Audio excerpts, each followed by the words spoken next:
obviously you guys knew I started with analog synthesizers, but probably what a lot of you guys don't know is I went heavily, very heavily also into computer synthesis. And writing music, composing music for 14, 15 years, wrote 4 or 5 albums, all in the computer inside the box. So this is kind of showing a little bit where I came from. I'll skip through the early history, but people like Morton Subotnick, Karl-Heinz Stockhausen, and John Cage were big influences for me. Wild Bull, these records, I got these when I was around 17 years old. This was a big turning point for me. Don Buchla's synthesizer here that you see that Morton was using at Cal Arts. This was the first time, I think I was 16 years old when I first heard this record. I was in high school, and changed my whole course. I knew at this point I wanted to investigate this further. From that point, I discovered other artists, Hugh Kane, and Todd Dockstader, went on and on and on, and started collecting more and more records, and then got into analog synthesis from Don Buchla's initial System 100.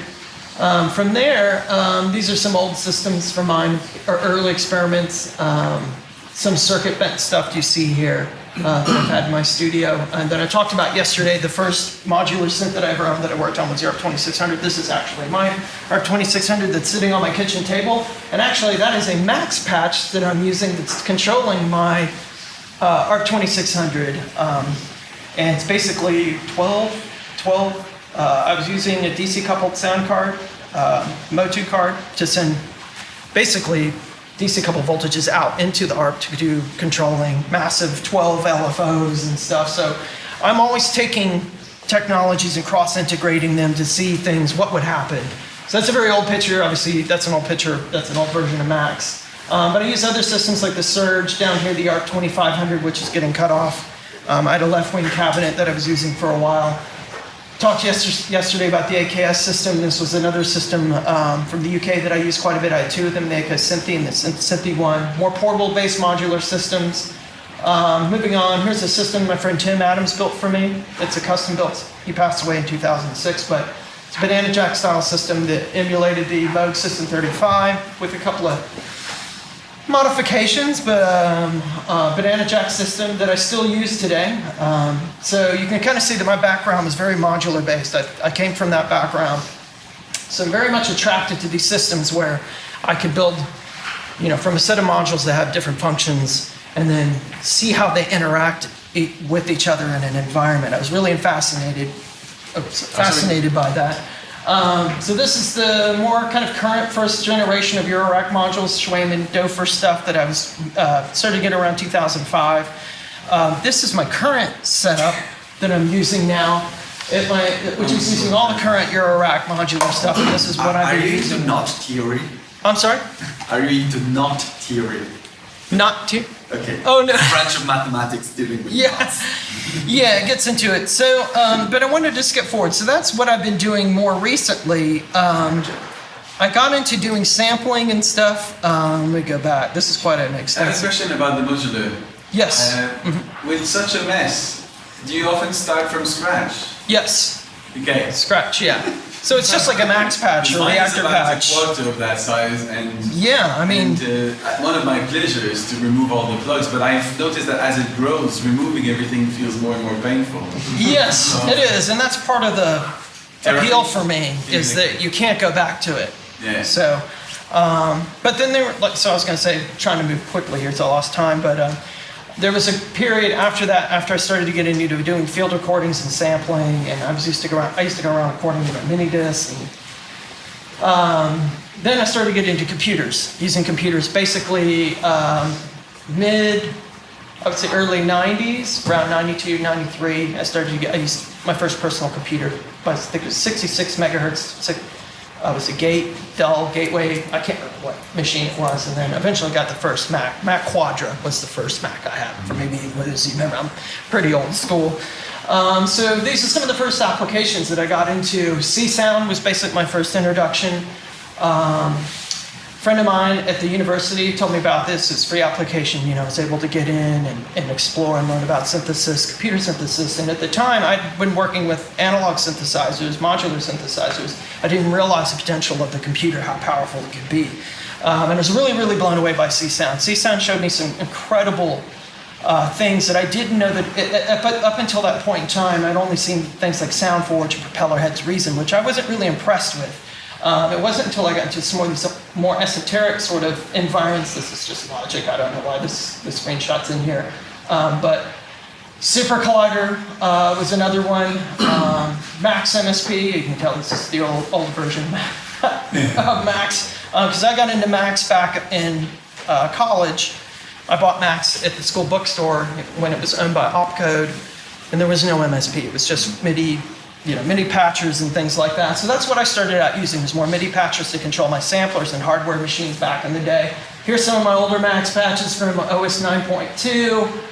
Going back in, I don't even know if these work anymore. And then I went into other environments like Plugvigil, anything that was kind of modular based or object-oriented based that I could get into and build my own systems. Very similar to what I was using with hardware systems, I was very attracted to. Later getting into ABOX, there's multiple different applications. I pretty much got into every single one that I could get my hands on and start building and learning these environments. Audio Mulch is another big one that I like to use. Very cool that I still use today. Very similar object sort of base that you can build really complex environments and things you can do, and you interact with them in certain ways. FluCoMa system is another big one that's a big part of my workflow even today. You work with prototypes. Here, put this, you can see here at the top here. I don't actually have a patch screen, but I work with this a lot. Can I ask a question about FluCoMa? You're probably the only person I know. There are two people I know that sound good and use it. Yeah. And you are fluent with the other ones. What do you find in FluCoMa that you don't find in the other ones? Well, there's a couple things. Resynthesis, and then the live input control capabilities, like taking your voice and controlling like 1,000 sine waves with your voice. Okay. So I would say there's things that are outdated in the system you can do now with other software plugins and stuff, but there's still maybe 4 or 5 things that it does very well that no other environment can do. And these days I use it more for like sound design, application stuff, and then making or processing pieces of sound that I incorporate in a composition. But it's still a very powerful tool. What were you going to say? When you say resynthesis, is that the kind of LoRa-based stuff, the additive resynthesis? Where you Additive resynthesis as well, yeah. FFT, processing FFT synthesis. I mean, it does so many different things. There's over 192 different prototypes. You can build your patches. You can even design your own prototypes. The prototypes are at the top there. You can see at the screen. So you click those. I don't have actually a patch that you could see, but I have hundreds of patches that I've used, and I still use this even now. And I was one of the first adopters. I was using the 33 megahertz version, then it jumped up to the Caprabera 320 system, and now I'm on their latest system, the Paccarena system, which is 4 times the processing power of what I was using back in the day, but still use this. Composer's Desktop Project, I think I mentioned this with some of you other guys. The big fan of Trevor Wishart's work. I discovered his music first, and I wanted to find out what he was using, and then I've been using this for a very long time. This is actually an old screenshot from the old days, but big tool. So as you can see, Sabella Composer. I'm going to just go through a couple other ones. Medicine. SoftSet Pro, a lot of algorithmic-based, generative fractal sequencing, stochastic sequencing. I got into everything. When I mean everything, I looked and researched every single thing. That's just the kind of person I am. I'm just obsessive, compulsively out of whack person. Synthetic, built a lot of instruments in this environment. From there, I transitioned. This is another Phy-Mod was another one I was using a lot of physical modeling application. It's no longer around. And then eventually got my first gig with Native Instruments in 1999, building and within the Reactor library, building instruments for them and designing sounds and banks and then things for a lot of their products moving forward. Let me see here. So I'm going from that. I just kind of went. So I kind of got burned out from going from that point and wanted to go back. I think I mentioned yesterday. Let me see if I can go. After working with those environments for long, making music for so long with those tools, I really wanted to kind of get back to using my hands and creating pieces of music where I wasn't looking at a computer screen and connecting patches up and then doing everything with a mouse. And I used I have every controller available too as well, but I just feel this weird disconnect from what I was always trying to do, because before I was a music artist, I was a visual artist. My background degree is actually in graphic communications and 3D art. So I've always been interested in doing things visually and doing things with my hands. And it was always a process of like sculpting. I like sculpting sound by doing things with physical interactions. So I got back to that with modular synthesizers I was talking about with the Eurorack stuff. So I'm going to play a couple examples because I don't have my system here. So I can just play a couple pieces. This is a module called Elements, which is a modal synthesizer that's a physical modeling synth. This was a patch that I was inspired by Bernard Parmigiani.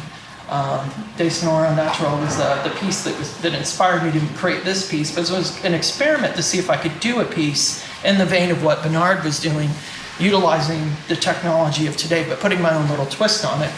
So let me see if I can, here we go. There we go. There we go. Oh, more bass. Yeah.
Play a quick piece of that. So that was all done with this module and using maybe like 4 or 5 other modules to just show you an example.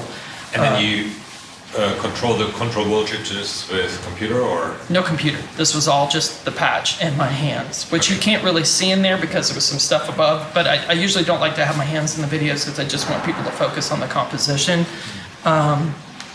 Second piece I wanted to play was done on a shared system designed by the company Make Noise out of Asheville, North Carolina, 2 friends of mine, which was a really interesting project where we put out a series of records. Each artist was sent the same system. So I received the system first. I composed 2 tracks that we were going to put out on a record. Then I would send the system off to another composer. They would compose 2 tracks with this one system, so we could only use one pedal and the system to make the piece of music, which was a really interesting exercise because each artist's approach is so different.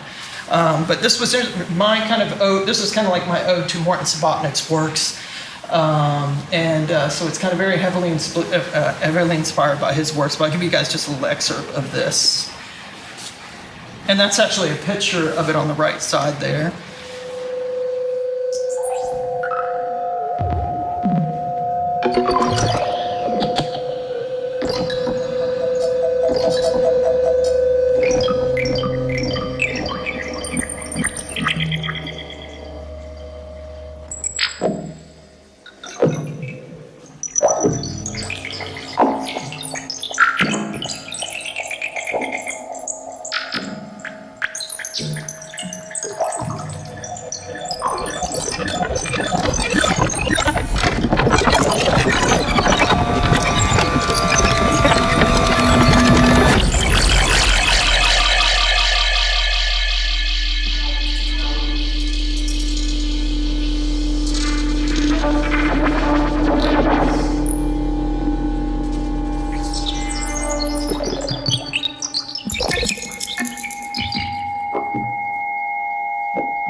So it's basically trying to create what's similar to what Morton did, to create this sort of like gestural language where you can be very expressive with the system and not be, I wanted to break out of linearity, just not making it sound.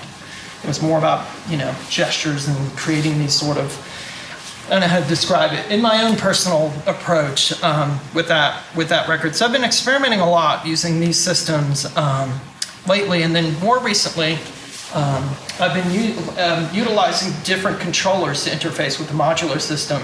More recently, this is an example of me using the Rolly C-board in conjunction with the Endorphins shuttle control module. So this is doing more of kind of like an electroacoustic sort of piece. Very short, it's like 15 seconds, but you get an idea. Like I'm constantly sort of looking for new ways to interface with the modular in a more expressive way to get more expressive sounds and gestures.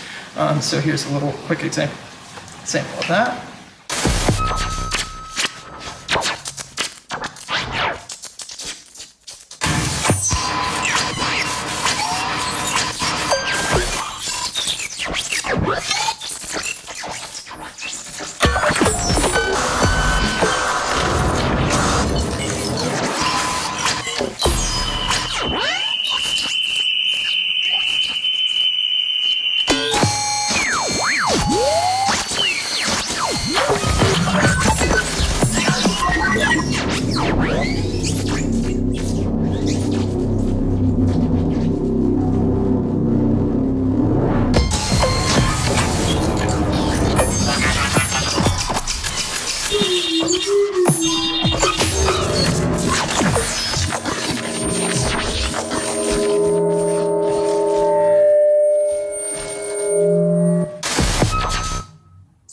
So here's another one. I'm using this is another company I've been working with, Gillies Instruments. This is basically a finger controller that allows you to do sort of like, I don't know how to describe it. You can use it to, it's like a D-beam controller where you can use accelerometer to control for pitch values and CV control voltages. Sort of a different approach, but I've been experimenting with it.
So here's another one, Touche controller. I've been using this too. How much is that? 5. 5, okay. This is another one here.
So in the last second here, Sorry, Richard. What is that thing doing? What is that pedal? touche. It's the pedal's hooked up to a multiple array of different devices. It's controlling a bunch of different. Have you never played with one? What's this pressure orientation? Yeah, it's very cool. I've never seen those. You can use it. You don't have to use it with the modular. I actually was using it for something. It was not really intended to be used with the modular, but it's very expressive and fun to use with the modular. It's typically meant to be used with the computer and mapping for instruments and soft or whatever you want. It's basically pretty open-ended. It's kind of, it looks a bit like Bradbury. It's more designed for your hand. Okay. It's Watch me using with my feet though. Yeah, but you could do slide movements. You could do lots of cool things with it. It's very interesting. But I've been experimenting. I'm always constantly experimenting with new ways to interface with the modular to get a wide variety of different gestures and sounds and things. And I know yesterday I talked about Cube. I just wanted to show it to you for like 2 minutes because it's free. You can download it off my website if you guys have Reactor, and if you're just looking for a tool to mangle your samples, or you have a bunch of field recordings, you want to just see what happens. That's basically what I did. I wanted to think about how I could give away a library of sounds, which is there's about 400 megabytes of sounds of like process recordings and then sounds that I, made in the computer, some stuff that I field recorded. And each bank has about 100 sounds in each one of these sampler players that you see here. And then the middle section is a Space Maestro. It's basically a reverb that we designed, and then a mission control section, which kind of controls the chaos of how much automation. So you can automate every single parameter within this instrument. So I'm just going to go ahead and see if this doesn't blow up. So I'll let it kind of run here. So I've got different modes. I've got random off.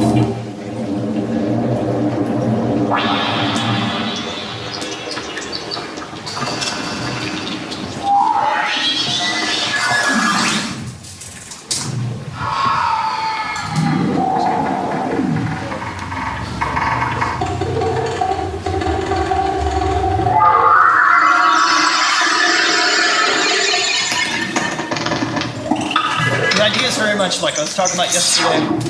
I wanted an environment that I could grab a bunch of sounds and then hear them in different pitches and granulate them and create. This can also do lots of gesturing too as well. So you can see each one has its own filter, position jitter, grain length. So it could compose on its own too. Yeah. So I can control the rate of how fast things happen.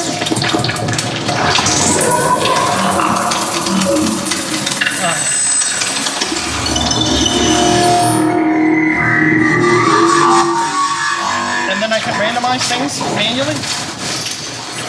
I can turn off my reverb here too. So you can do really kind of cool things. You can really specify how much stuff you want to have happen.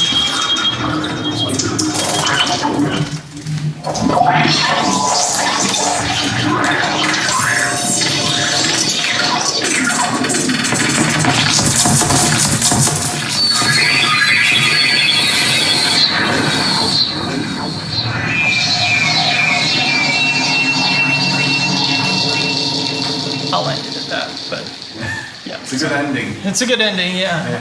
But yeah, like I said, this was designed around 2007, 2008, but Can I propose something? yes. Can you leave it to run like this so people can either go for food and or come and play with it? Sure.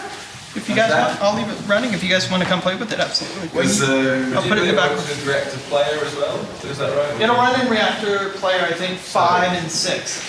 Yeah, anything older that won't work in. But yeah, but it's free. I could give you a link to download it, and the samples I gave in there are free to use for whatever you guys want. It was just kind of my way of being like, how can I give away these samples in a really interesting way for people to hear them? Design an instrument where it would, infuse inspiration and creativity, and show them a different way to how to manipulate and place a sample library, like a collection of sounds, like without having to throw them into your favorite tools. Just take a like a bank of sounds, 20, 50 sounds, throw them in, just see what happens. I'm always interested just in tools and creating environments where you kind of get these spontaneous sonic accidents or whatever, I guess you want to call them, mishaps or whatever they create.